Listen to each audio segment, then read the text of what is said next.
you, Galdat, for that segue. Thank you, really.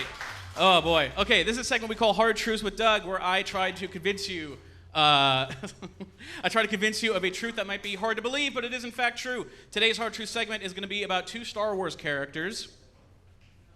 Let's see, here we go. Jar Jar Binks and Chewbacca. They're two very famous characters. A lot of people have a lot of strong opinions.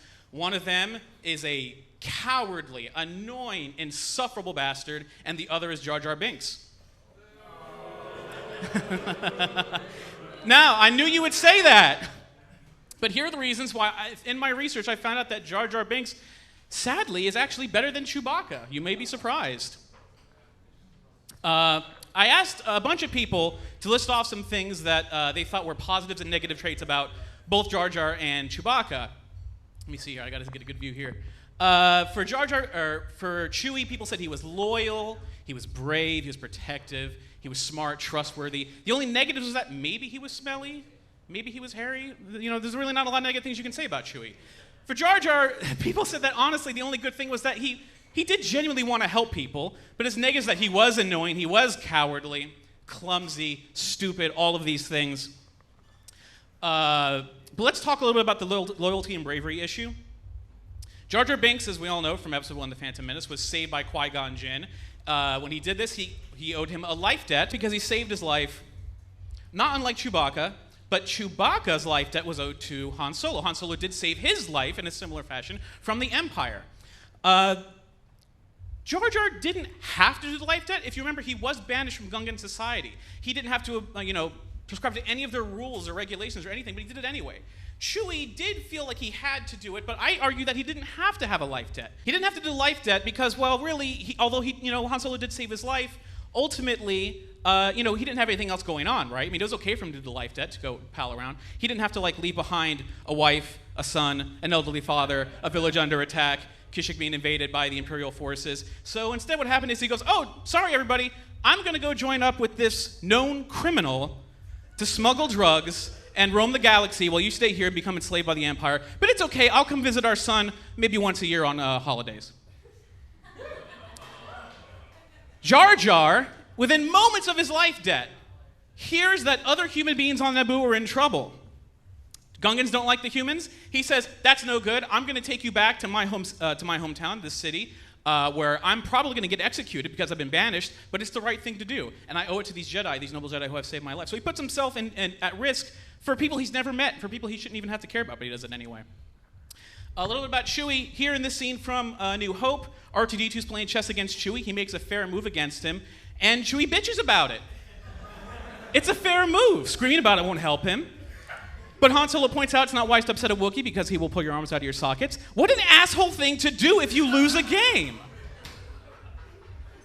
He won fair and square, but that's what he'd be doing. He would kill a man for losing at checkers.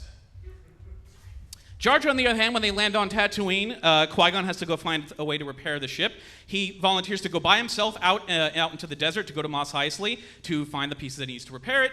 Jar Jar could stay there in the air-conditioned ship with the Queen's Guard, not have to raise a finger, but instead decides to go with Qui-Gon alone, unarmed, with no knowledge of the area and no prior experience, purely because of his life debt and because people are in danger. A New Hope, Obi-Wan Kenobi says, everyone, stay in this room. I'm going to go shut down the shield so we can get out of here. Nobody has to do anything. Just stay quiet, stay put. Chewie says, what the hell? What a dumb idea.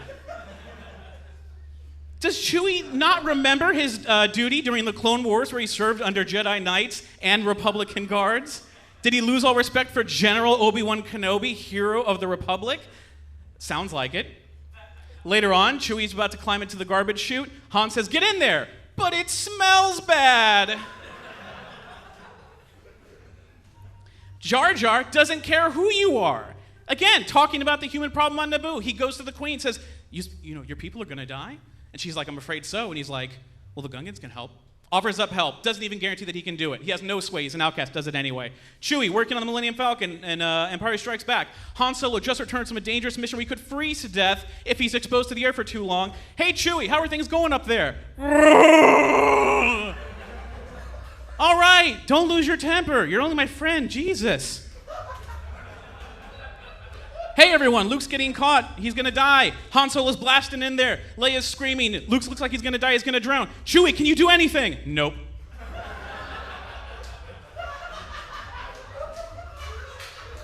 Watch that scene. He doesn't do anything.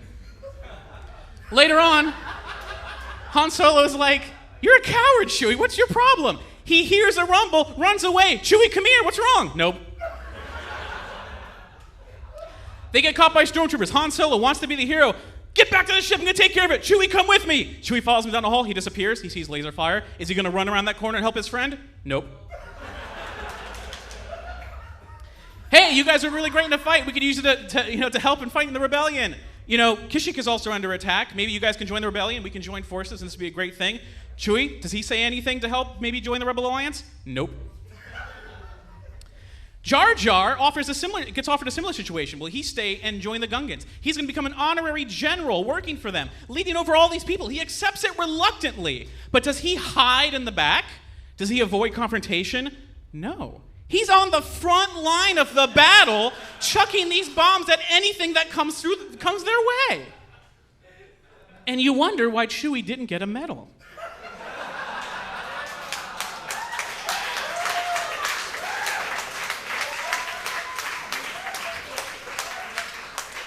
So I think we can knock some of these off the list here. Chewie clearly isn't loyal, is clearly not brave, clearly not that protective, maybe smart and trustworthy. Jar Jar clearly is loyal, clearly is brave, clearly wants to help. He's not really that annoying or cowardly compared to Chewie. Clumsy and stupid. Okay, Chewie's up here fixing the Millennium Falcon. He's got to wait for Han to come back, Han does come back. The Empire attacks. Now, Chewie didn't go help rescue Luke Skywalker. I'm not going to count that as cowardly, even though he clearly could have. He is outside. He does have a lot of hair to protect himself. But his job was to stay behind and fix the ship so that when the time came, they could leave in a hurry. The Empire shows up. Ship doesn't work. Even with all that time, he didn't fix the hyperdrive. So he is cowardly and inept. Jar Jar Binks on the field of battle. He's climbing onto this carriage. He accidentally, falls down. All the bombs go rolling around. But in that accident, it takes out several tanks. Chewbacca does find C-3PO later destroyed. He's going to decide he's going to put him back together, like, you probably should. He does try to put him back together, but when he does, he puts his head on backwards. Can't put him together. Why are Wookiees supposed to be very good at technology? I don't really understand. Jar Jar accidentally lands on the front of this tank, takes it down by himself. Chewie can't really get C-3PO put back together, so he slaps him on his back in a big bundle, runs out to Millennium Falcon, puts him in the hallway, takes off. The only problem is the hyperdrive, after they take off, the hyperdrive still doesn't work. Chewie has to go fix it because it's still broken. During that maybe 5 minutes, what do you say about it's about 5 minutes when they're getting away from the Cloud City? During that 5 minutes, R2-D2, with no arms and no legs, is able to piece 3PO back together almost entirely and put his head back on straight.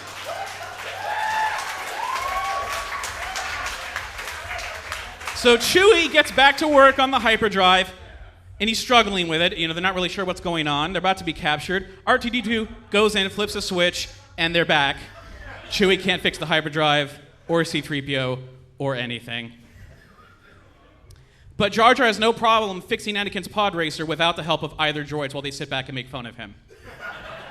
Watch the clip, it's true.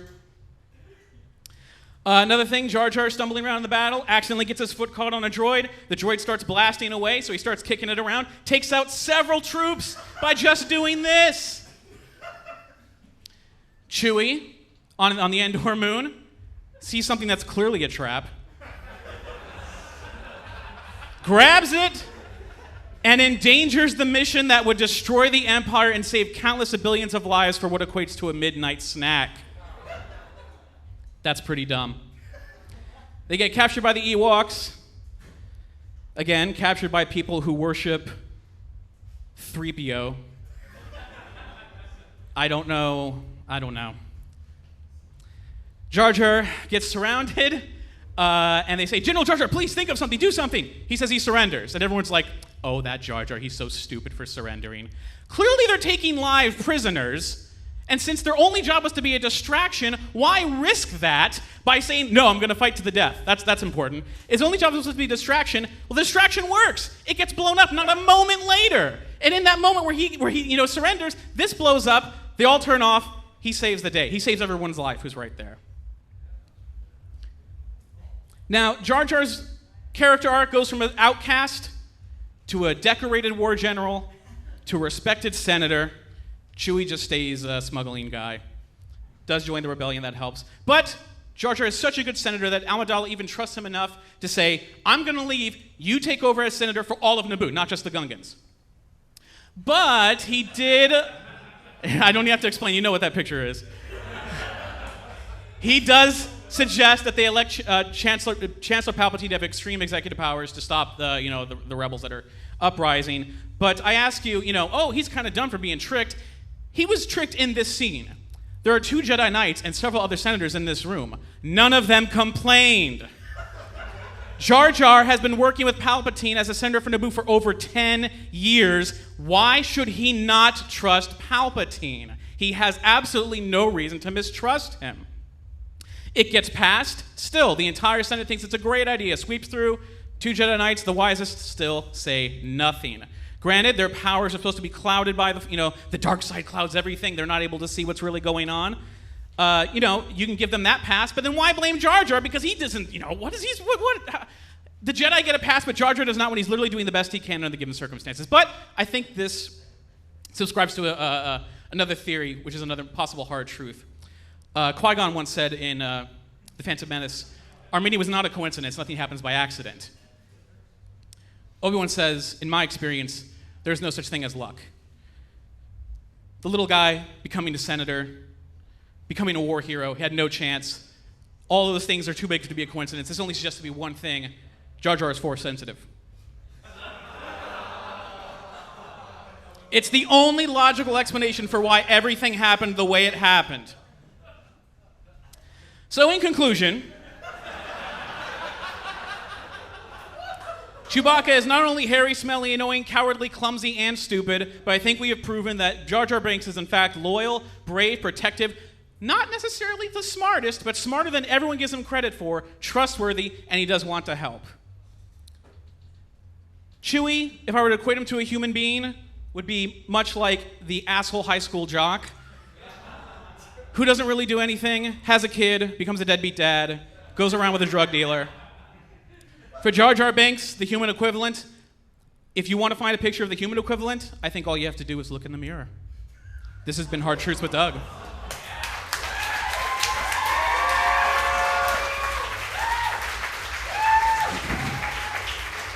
Wow.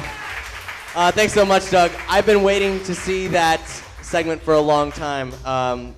It was all conceived on a long car trip to a convention in Nashville, and oh man, that was great.